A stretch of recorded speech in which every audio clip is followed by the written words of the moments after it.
Good morning student. आज आपण आपल्या स्क्रीनवर आहे स्थूल अर्थशास्त्र. स्थूल अर्थशास्त्र म्हणजे मोठे, म्हणजे स्थूल शब्दाचा अर्थ होते मोठे किंवा एकूण. स्थूल अर्थशास्त्रामध्ये एकूण घटकांचा अभ्यास केला जातो. एकूण घटक म्हणजे कोणते घटक? एकूण रोजगार, एकूण राष्ट्रीय उत्पन्न, एकूण गुंतवणूक, एकूण बचत, एकूण उपभोग, एकूण पुरवठा व एकूण मागणी, सामान्यतः किंमत पातळी इत्यादीचा अभ्यास या शास्त्रामध्ये केला जातो. याचा अर्थ की यामध्ये म्हणजे प्रत्येक म्हणजे उपभोग आहे तर एकूण लावा, बचत आहे तर एकूण लावा, किंवा जे गुंतवणूक आहे त्याला समोर एकूण लावा. फक्त राष्ट्रीय उत्पन्न हे म्हणजे एकूणच राहते. राष्ट्रीय उत्पन्न म्हणजे संपूर्ण राष्ट्राचं उत्पन्न, म्हणून याला आपल्याला एकूण अर्थशास्त्र असे म्हणतात. प्राध्यापक बोल्डिंग यांच्या मते स्थूल शास्त्राचा संबंध वैयक्तिक परिमाणाशी नसून ते एकूण परिमाणाशी असतो. साधारणतः आपण हे पाहतो की जेव्हा आपण एका घटकाचा अभ्यास करतो ते सूक्ष्म अर्थशास्त्रामध्ये येतो, परंतु जेव्हा एकूण घटकांचा अभ्यास म्हणजे एकूण शब्द लावून जे काही अभ्यास करतो त्याला एकूण म्हणजे स्थूल अर्थशास्त्र असे म्हणतात. म्हणजे वैयक्तिक उत्पन्नाशी याचा काहीही घेणं देणं राहत नाही. तर राष्ट्रीय उत्पन्नाशी येतो, वैयक्तिक किमतीशी नसून सर्वसाधारण किंमत पातळीशी येतो. तसेच वैयक्तिक उत्पन्नाशी नसून तर राष्ट्रीय उत्पन्नाशी याचा उपयोग होतो. अशा पद्धतीने आपण एकूण अर्थशास्त्र म्हणजे एकूणाचा अभ्यास करणारा शास्त्र. या शास्त्राची म्हणजे स्थूल अर्थशास्त्राची मूलभूत संकल्पना खालीलप्रमाणे. राष्ट्रीय उत्पन्न नंबर 1. आपण राष्ट्रीय उत्पन्न हे देशाच्या आर्थिक व्यवहारांशी संबंधित असते. त्याला देशाचे एकूण उत्पन्न असेही म्हणतात. म्हणजे जर राष्ट्रीय उत्पन्न जास्त असेल तर देशाचा विकास होतो की देश आर्थिक प्रगती करतो. याला आपण म्हणजे राष्ट्रीय उत्पन्नाची व्याख्या कशी आहे? एका आर्थिक वर्षात अर्थव्यवस्थेमध्ये उत्पादित झालेल्या अंतिम वस्तू व सेवांचे बाजारभावानुसार केलेली मोजमाप किंवा गणना म्हणजे राष्ट्रीय उत्पन्न होय. या शब्दाचा साधारणतः अर्थ आहे की एका विशिष्ट कालावधीत किंवा एका वर्षात जर अर्थव्यवस्थेतील जे काही उत्पादनाचे घटक आहेत त्यांनी मिळून जे काही उत्पादित केलेलं आहे त्यांची गणना म्हणजे राष्ट्रीय उत्पन्न होय. आपण राष्ट्रीय उत्पन्नाची म्हणजे गणना अशा पद्धतीने केली आहे. त्यानंतर आपला दुसरा मुद्दा आहे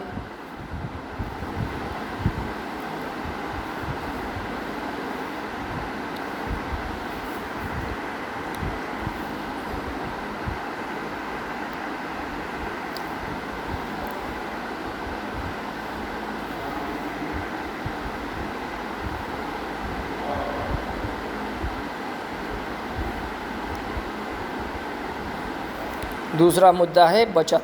उत्पन्नाचा असा भाग जो भविष्याच्या गरजा पूर्ण करण्यासाठी सध्या उपयोगात वापर केला जात नाही किंवा आपली जी शिल्लक असतो त्याला बचत असे म्हणतात. म्हणजे वर्तमान उपभोगाला डावलून आपण जे काही उत्पन्नाचा भाग बचत करतो त्याला बचत असे म्हणतात. म्हणजे उपभोगावर त्या वस्तूचा वापर केला जात नाही, त्या उत्पन्नाचा वापर केला जात नाही.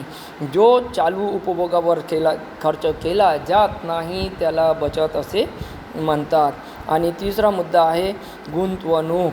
म्हणजे बचतीतून गुंतवणुकीची निर्मिती होती. म्हणजे बचतीतून भांडवलाची निर्मिती होती आणि भांडवलातून जे काही उत्पादित केला जातो म्हणजे यंत्रसामग्री, उपकरणे इत्यादी, तर भांडवलाची निर्मिती करणे आणि त्या भांडवलाचा वापर उत्पादन प्रक्रियेसाठी करणे म्हणजे गुंतवणूक होय. म्हणजे जर आपण बचत करून भांडवलाचा साठा तयार केला आणि त्या भांडवलाचा साठा म्हणजे ते संपत्ती झाली, परंतु त्याचा उत्पादनासाठी वापर होत असेल तर त्याला गुंतवणूक असे म्हणतात. त्यानंतर आहे चौथा मुद्दा व्यापार चक्र. व्यापार चक्र या अर्थ तेजी आणि मंदी. अर्थव्यवस्थेत घडून येणाऱ्या आर्थिक चढ उतारामुळे जे व्यापारात बदल घडून येतात त्यांना व्यापार चक्रे असे म्हणतात. म्हणजे कधी किंमत वाढते, कधी किंमत कमी होते, याला तेजी आणि मंदी असेही म्हणतात. ते आर्थिक क्रियामध्ये चढ उतारामुळे निर्माण होणारे जे काही असतो त्याला व्यापार चक्र असे म्हणतात. ह्याच्यात तेजी म्हणजे सातत्याने सामान्य पातळीत होणारी वाढ म्हणजे तेजी आणि सातत्याने सामान्य किंमत पातळीत होणारी घट म्हणजे मंदी असे म्हणतात. आता इथपर्यंत आपल्याला हे राष्ट्रीय उत्पन्नाबद्दल आणि त्या राष्ट्रीय उत्पन्नानंतर बचत आणि बचतीनंतर गुंतवणूक या 3 मुद्दे झाले. आता आपण पाहू आर्थिक वृद्धी. आर्थिक वृद्धी म्हणजे काय? आर्थिक वृद्धी एक अशी संकल्पना आहे की देशामध्ये जे संख्यात्मक दृष्टिकोन म्हणजे 1 फॅक्टरी, 2 फॅक्टरी, 3 फॅक्टरी, 4 फॅक्टरी अशा पद्धतीने 1 घर, 2 घर, 1 शेत, 2 शेत म्हणजे संख्यात्मक मोजमाप ज्याची केली जाते त्याला आर्थिक वृद्धी असे म्हणतात. तर अशा पद्धतीने आर्थिक वृद्धी म्हणजे दीर्घकाळात देशाच्या वास्तव उत्पन्नात झालेली संख्यात्मक वाढ. आपण 50 वर्ष आधी जर विचार केला तर आपल्या देशामध्ये खूप कमी फॅक्टऱ्या होती. आज आपण पाहून राहिलो आपल्या देशामध्ये फॅक्टरी खूप आहे.